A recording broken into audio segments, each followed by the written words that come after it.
Hey everybody. Um, I am Romy Hill, and I'm here to talk to you about the last um, pattern in the 2022 Lace Lovers Club, and that is Bloom. And it's a mashup of the three previous patterns in the year. So Whew, it's, I think my favorite part of the year is when I do the mashup because, for one thing, I absolutely love mohair. And I know that not lots of people do, so I never ever ship out mohair. But I always design my mashup in mohair. And then fellow mohair lovers can then join me in knitting mohair, and other people can use a different type of yarn. So, if you are one of the people who does not like mohair, I have a couple of suggestions for you right off the bat. Um, so, mohair, even though mohair lace is shown as like lace weight yarn, it's actually kind of knits up as though it were a heavier yarn because there's so much halo. So, whenever I do any type of mohair pattern, any type of lace, I like to do it on US 8 needles, which is larger than you would want to knit if you're going to use a different type of lace weight yarn. So actually one of my test knitters just increased the width of the shawl by just one repeat. And that actually works really well because the ends are also the same width of a repeat. So you can do that. You can go down a needle size or a couple of needle sizes and use just a regular lace weight yarn with no type of halo at all. You can use a fingering weight yarn. If you do use a fingering weight yarn, I wouldn't go down lower than maybe a US 7, and you could probably just do it on a US 8. So those are a couple of options. And then there's also Surrey alpaca. So there are a lot of yarns out right now that are fuzzy, but the alpaca is less allergenic than mohair. So if you have a problem with mohair, and it's not just that you don't like fuzz, which I totally get, some people don't like fuzz. The alpaca silk is a great sort of yarn to use instead of the mohair. So I'm just going to kind of check as I'm going along as usual. If you have any questions or anything, just ask me in the chat. It's a little bit of a delay, so there are a few seconds delay for me to get to you what I'm saying right now, and then a little bit for me to read your question, and then I'll answer it. But if you have any questions, please let me know, and I will do those. Okay, so behind me is Bloom, and I thought it would be kind of fun to first talk about like what parts I took from each of my patterns. So I'm just gonna like take this down over here.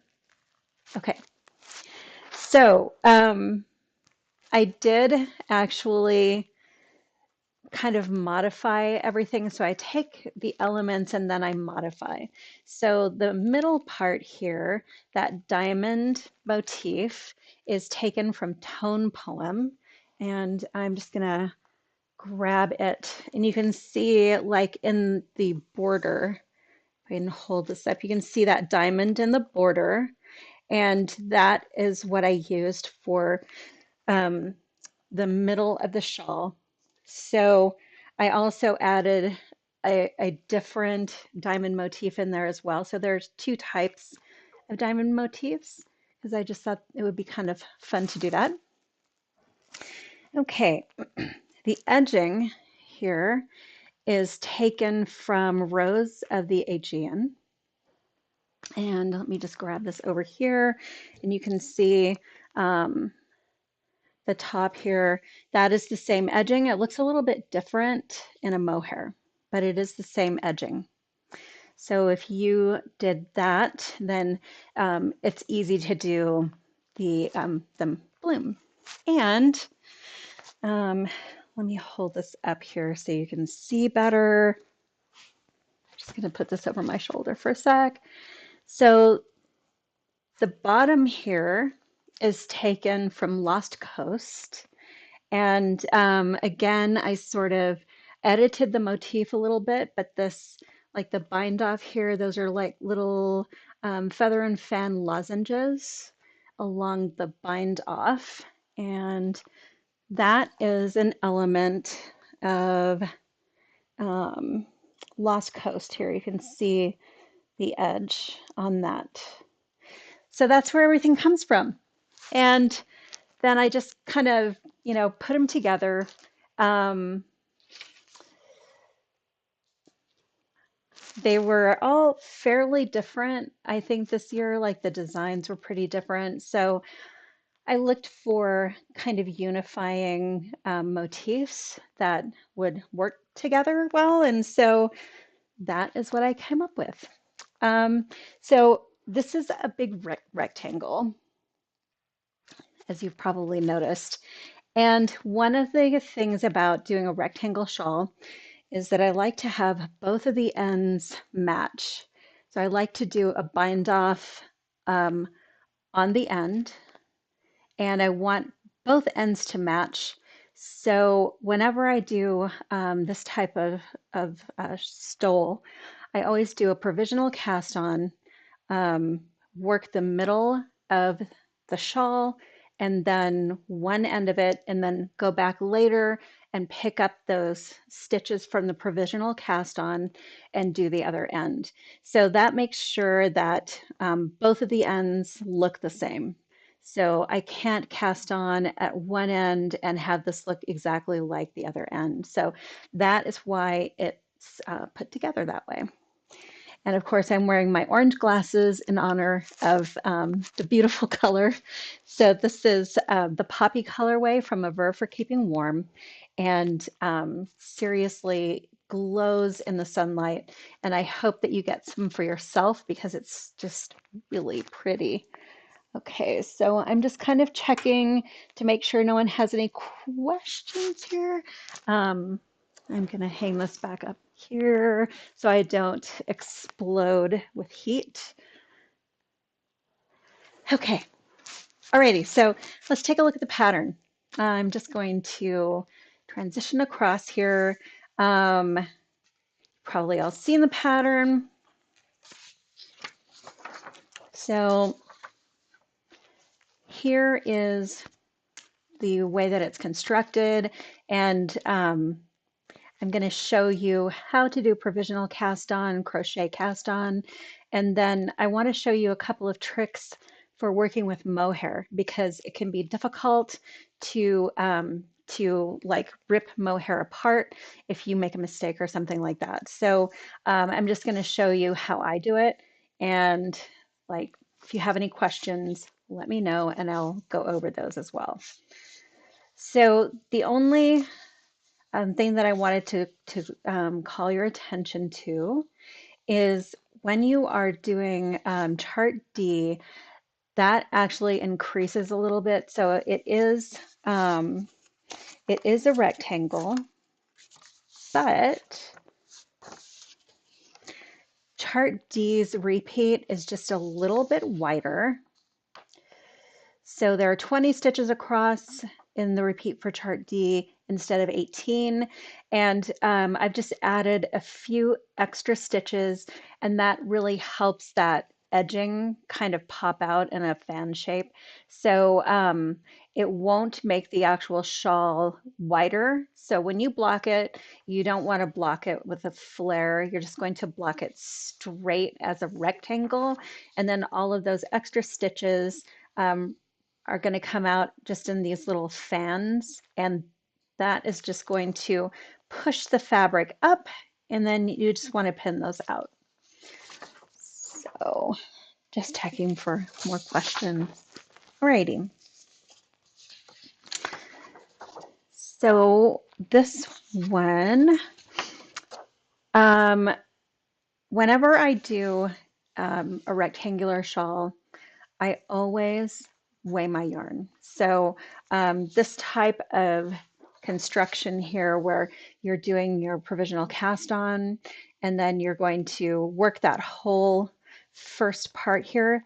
So this part is the middle, like it's the diamond shape here, and then you have both ends, and the second side is just the end, and that's that part of the end, stockinette stitch, that's where it starts right here. So the middle starts with that diamond motif, and then when you pick up the stitches again, it starts with stockinette going the other way. So what I usually do when I put these together or when I knit a sample is I will cast on. I weigh my yarn and see how much it's going to take to do a repeat. And then I do a repeat or two. And after that, I come back over here and I go down on the second side. Okay, just want to check and make sure that I actually am streaming. Okay, good. My iPad that I usually monitor things on seems to have lost the bubble. So yeah, I just wanted to make sure that everything was okay. Um, I don't know why it did that. Anyway, so I just want to make sure again, like that everything is happening all right now. I have issues with my iPad often. So, oh my goodness. Okay. I'm just going to check to make sure I don't have any questions. Okay, no questions. Alrighty then. So here we go. It's times like this where two-step verification is really just the pits. I just want to mention that. Anyway, back to Bloom. Okay, so I like to weigh my yarn and do a couple of repeats of the center and make sure I know how much yarn it takes per repeat. And then before I'm finished, so for this I used 2 skeins. Before I'm finished with the middle, I just take the second skein and work one end and I weigh to make sure I have enough yarn, just so I know how much yarn I've used. And then I can kind of calculate to make sure that I have enough yarn for the whole shawl. So this one, I had about 10 grams of my yarn left over. So I try to keep it around 10 grams so that no one is playing yarn chicken. So for this one, about 10 grams left, but I just want to make sure that no one is starting to run out of yarn. Okay, so just gonna check to make sure that we don't have any questions. Okay, so everything is good so far. If you do have any questions, let me know because I am actually monitoring it even though my iPad blew up. So basically, okay. I am not actually going to do all the stitches that are in here because everybody has already done these stitches. So the only thing that in case you have not done, I know some of you did not do the Rose of the Aegean. I did want to show you, I wanted to bring to your attention this bind off stitch here because this is going to be in the edging. And then this little mark here that denotes a stitch remaining on the needle after bind off. So that just helps count everything and makes it a little bit easier to figure out what is remaining on your needle. Okay, so let's take a look at chart A. Again, these are, the stitches are marked off in 5s all the way across here. And this is in a what you see is what you knit format. So whatever of these symbols you see, that's what you're going to work. So you're always going to, for instance, you're going to work pearls here, even though those are on the wrong side. And you're going to do knit through the back loop here, even though you are on the wrong side. So this edging is a garter stitch, and the middle part here is stockinette. So once you cast on, you're going to do just one row plain knitting with your working yarn, and then you will be starting this chart. So you're going to start the chart. Here is your repeat. This is just 4 times. And this area in here, you're going to be repeating. If you are working the medium, then this is going to be worked 6 times. And if you're working the tall, it's going to be worked 10 times. And then we're headed up to the end here. Both sizes are going to work the end. Okay, and we have same in all the written instructions. In case you're working from the written instructions and you look at the chart and you say, wait a minute, the chart says 6 and 10 times here. So this is you're working rows 3 through 38 an additional 5 and 9 times. So instead of the 6 and 10 total that you see on the chart, it's just expressed differently here.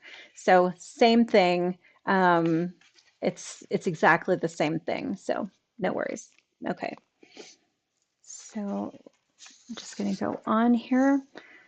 Okay. So chart B1 is not worked the first time you work an end. So you're going to be working up from that provisional cast on, and you're going to omit chart B1 completely. You're not going to work it until you pick up your life stitches from the provisional cast on. So you're just going to go straight to B the first time that you work an end. And you're going to work chart B 2 times. So total of 2 times. You can increase or decrease the number of times that you work chart B, but you do need to work the entire chart because that is how you're going to get your edging to line up properly. Okay, so once that is done, then you're going to just move on to chart C. There's nothing hugely exciting here. As in, I mean, I think it's exciting because I really like the way it looks, but there's nothing like difficult here, super difficult.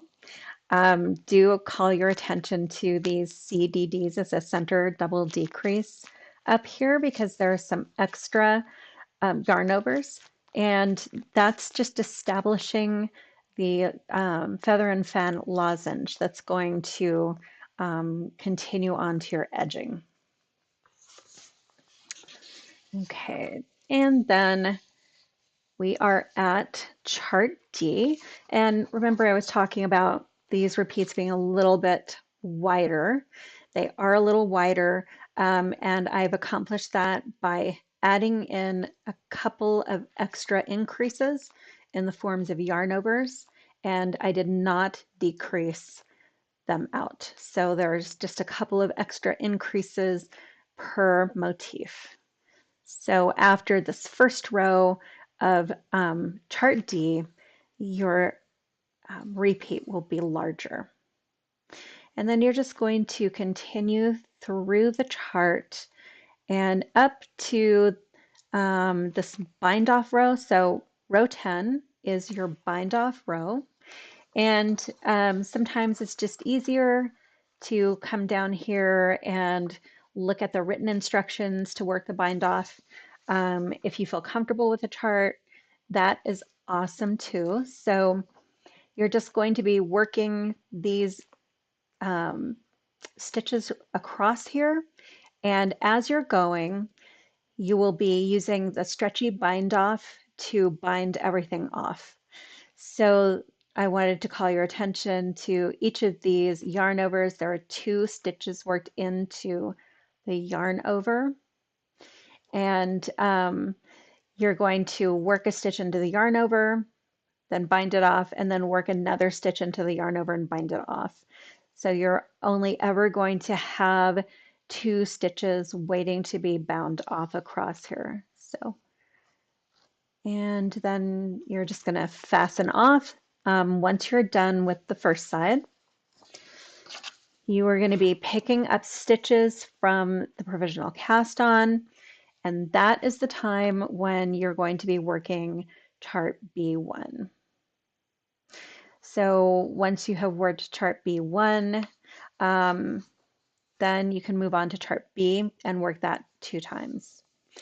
So chart B1 starts on a right side row, and I finagled the edging a little bit in this area to make sure that it would match up with the rest of the charts for the end. So that is why you want to pay a little extra attention just to chart B1 there as it transitions, and you'll be fine. So let me just check to make sure nobody has asked any questions. Okay, everybody's good, I think. Alrighty, so let us take a little bit of a look. I think the big thing here might be working with mohair. So things that you can do to be successful working with mohair. So for my provisional cast on, I use a very smooth nylon crochet thread, and it does not pick up the hairs, like it doesn't really hold the hairs of the mohair. And I just got this on Amazon. It was just some random bright color. Kind of, it kind of isn't that bright with the orange this time, but usually it's pretty bright with whatever I've chosen. So it's a little bit difficult to handle sometimes, but I think it's worth it because it's much easier to take out that provisional cast on when you go back. Okay, so I'm just going to show you how to cast on provisionally. I think a lot of you probably already know this, but here we go. I like the crochet hook onto the knitting needle, and I'm just going to make my slip knot and chain a couple of stitches first. And now I'm going to grab my needle. So this is my US 8, and I'm just sort of using the other end. I have some knitting on one end. Okay. I'm just going to wrap my yarn over both my knitting needle and my crochet hook and pull it through. So that's 1 stitch cast on provisionally. So there are no live stitches on the knitting needle. The only live stitch is this stitch on my crochet hook. And I like this cast on because it unzips really easily. So I just want to show you what happens if I were to take my needle out. See, those are not live stitches. It's just a really loose crochet chain. Okay, so again, I'm just going to let my yarn fall underneath of my crochet hook and my needle, and then wrap it around over the top and crochet my chain. So this is can be a little bit hard to handle sometimes because the nylon is a little stiff, but I think it's worth it in the end. Okay. So once you have the number of stitches cast on that you want, you just want to do like a couple more stitches here. And you always want to mark the end that you're going to use to unzip, because this is the end. You need to unzip from this end, because if you try from the other end, it's going to be very difficult. Okay, so I'm just going to take this out now. I have some knitting to show you, just a little tiny bit. Okay, here is some of my knitting. So as you're going along, you may look at this and think, wow, that is really loose, and I don't want it to be that loose. That is definitely your prerogative, because it is your project. But after it's blocked, it does look really beautiful. Once it's all spread out, it looks ethereal and like a cloud. So that's another reason that I like to use a larger needle like this. Okay, so one thing I do want to show you, um, in case you forget to bind off at the edge, so you have to do um, you have to bind off a couple of stitches every so often for the edging. So what if you forget? Okay, so I'm just going to pretend here that I've come to the end and I forgot to bind off. So instead of my 3 stitches that I have here, I really only wanted to have 1 stitch. So this is what I do. I'm just going to slip those stitches over. Okay, so I'm going to take this outside stitch and pass it over the second stitch here. And then I'm going to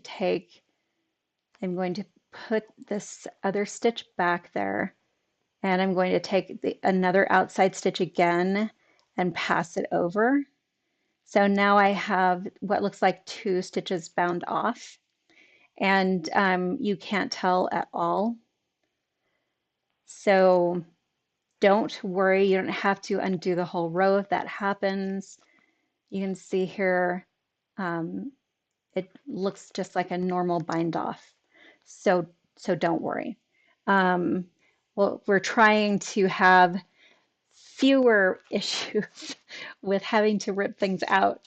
So, alrighty, but what if you do have to rip something out? So,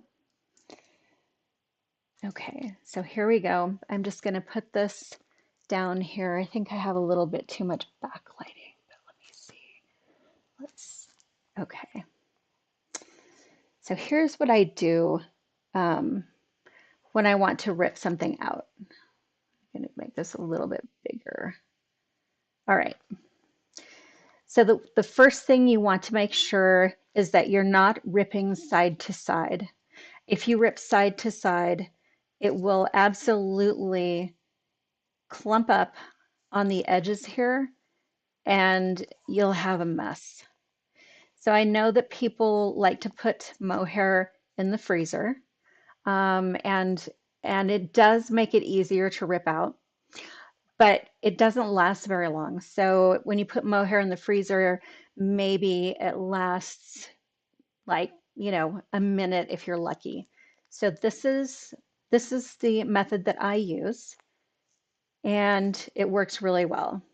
So just take a pin or a crochet hook or something like that, and you're just going to pull up from the middle, and then as you go out to the side, you just want to pull straight up. And same over here with, you might have to spend a little extra time with the part that you've bound off, but you can just pull straight up And I did actually have to rip a little bit of my shawl out. And this is how I do it, just pulling straight up. So on the side, if you get just a little bit, see how that looks kind of clumpy there? So you're just going to pull it apart. As long as you're not ripping side to side, you'll be good. So over here, you just want to be a little bit careful on the sides. So it does take a little bit longer to do this, but it is really, really worth it. And if you don't get in a hurry, then it's really going to be helpful for you. Okay, so let me check again and make sure nobody's asking questions. I don't see any questions, so hopefully you're not really asking questions and I'm not missing something. Okay, so I have to take my necklace off here. Um,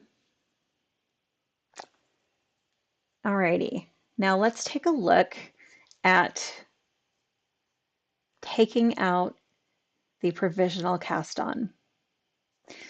So I'm just gonna let this go on this side because it's probably not going to unravel. So make this a little bigger. Okay. So when you want to take out the provisional cast on, first thing you want to do is take out your pin. So I'm a little careful whenever I take out my provisional cast on. I do it just one stitch at a time. So these stitches are going to be half a stitch offset. So you'll notice that I put a border of straight stockinette stitch along the ends, and that is because it kind of camouflages the fact that it doesn't exactly line up. It's half a stitch off. So I'm just going to start pulling. The other thing is that because this is half a stitch off, there's a special trick to getting the correct number of stitches. Okay, so you can see over here we've sort of lost that half a stitch. I'm just going to start putting these on my needle as I go across and just taking one out at a time. So you might find that it's a little bit grabby. Don't worry. So it pays just to take a little extra time.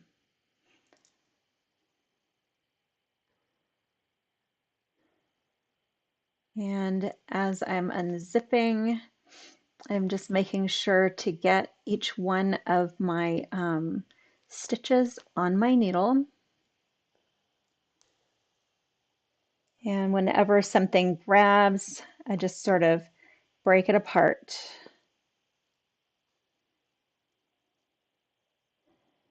So I think again, most important thing here is just not to get in a huge hurry. Everything will be fine. It's a zen sort of thing. Okay. So we're almost done here to the end.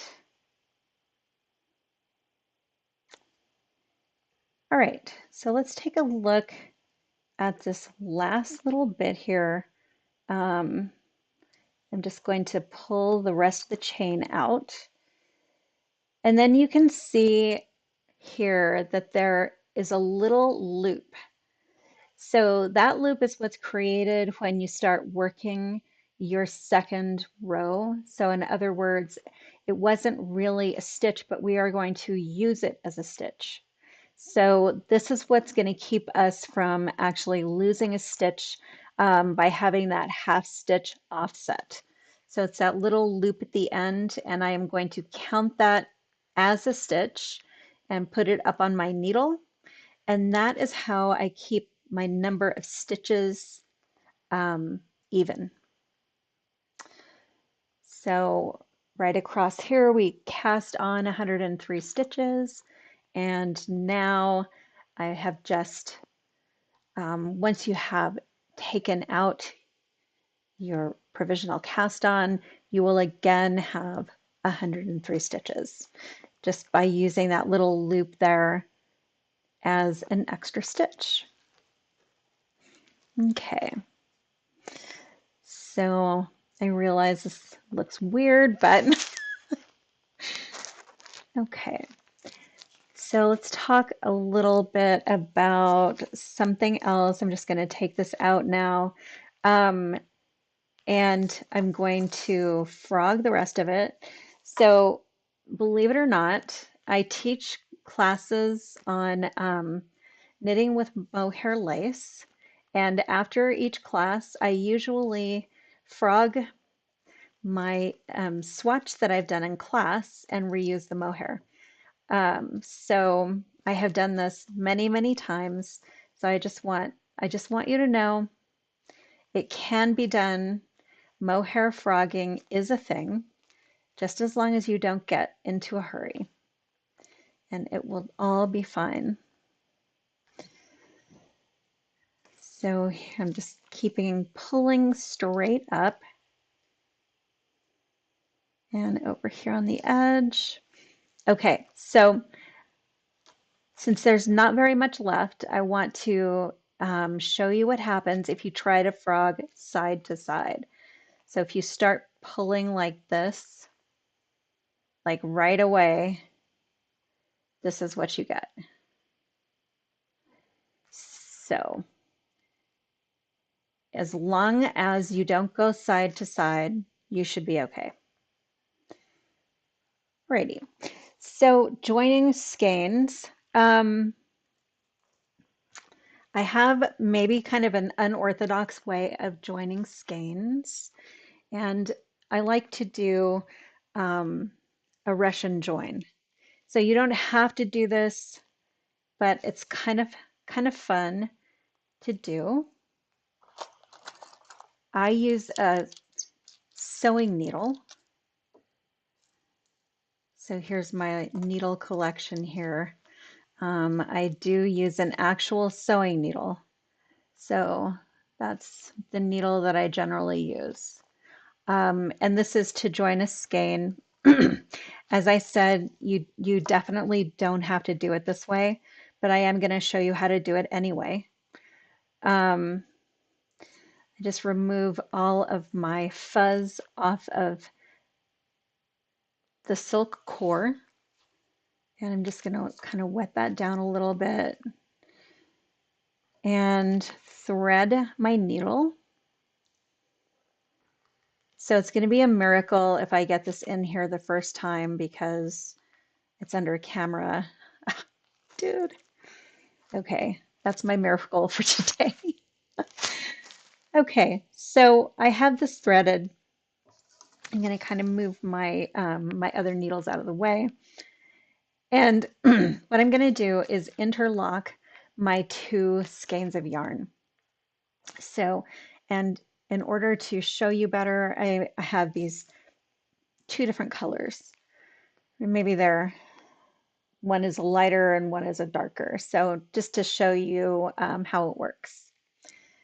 So I have this threaded on here, and now I'm going to go back on my thread here and go in and out of the core. So I'm just going in and out of my silk core here. Hard to see at the moment because it's pretty small, but I'm just going inside the center of the core, catching part of the core and back and forth. So I do that for 1.5 to 2 inches. So you can see I have it sort of bunched up on my needle there. And now I'm just going to pull that through. So it looks like a bit of a mess right now. So what I want to do is make a loop. So here's my loop. So I have my loop. Now I'm going to take my other yarn, just take off the thread or the fuzz off of it, and I'm going to thread this onto my needle.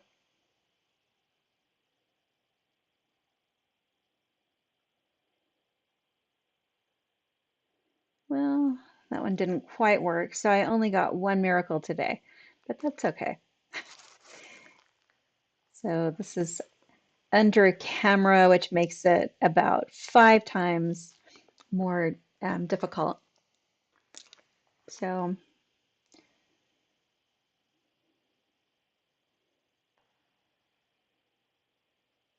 okay, I'm just going to get this through the eye sometime in the next millennium. I mean, hopefully it doesn't take that long, but you never know. I think I got too cocky with the first one, and now the lace gods are punishing me um, with not being able to thread my needle.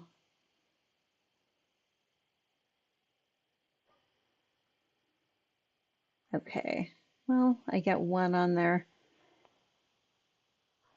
So at some point, like at what point do I just give up? And if I give up, will then the lace gods then smile on me again and allow me to thread this needle? That's the question. These things and others, the meaning of life. Okay, just gonna snip that. I may just, here, I'm just gonna use a bigger needle because I think this one has a larger eye.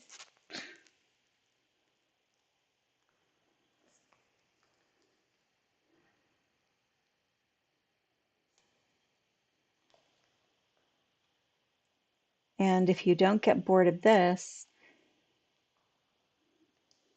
you're amazing. I'm just going to use a larger needle and spare everybody. This is just a bigger needle, has a bigger eye. There we go.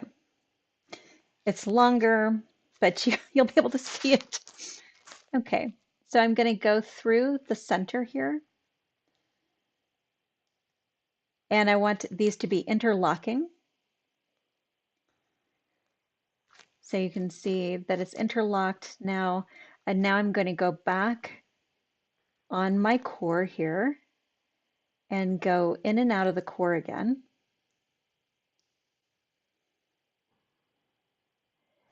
So the needle's a little bit bigger, but this is definitely doable. It's a sharp needle. So super important to have a sharp needle because otherwise it's going to be very difficult to go in and out of the core. Okay, so that's what it looks like. Now I'm just going to pull that through. Okay, so far this is what we have. And I like to position these so that it's not too messy. Just going to kind of pull. Okay, so that's my first side.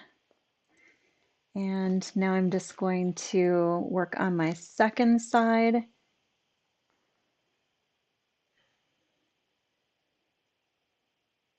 I'm just kind of pulling those. Again, moving slow.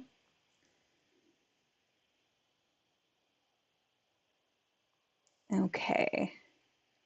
All right. So I have these joined now. And once they're joined, just going to clip my ends.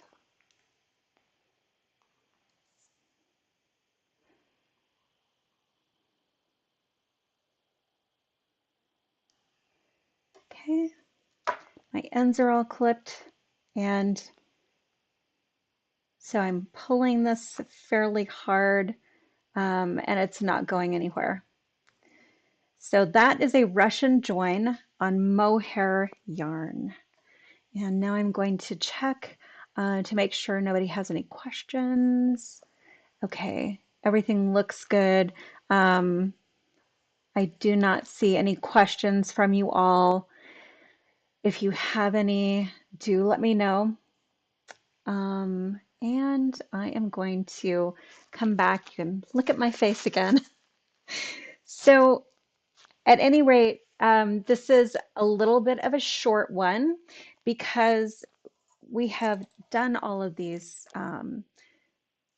stitches before, but I do want to talk a little bit about blocking.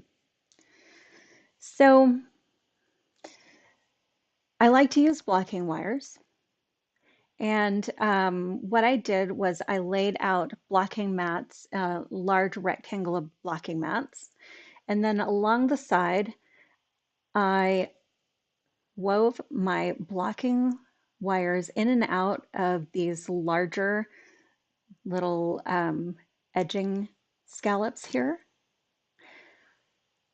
And I stretched it out straight, completely straight in a line. And once that was stretched out in a line, I went to the bottom here. So these little scallops, I put a blocking wire right through the top here of the scallop, right at the top, and pulled everything out. Um, and I pulled out both ends, pulled everything really tight. This was after it was wet.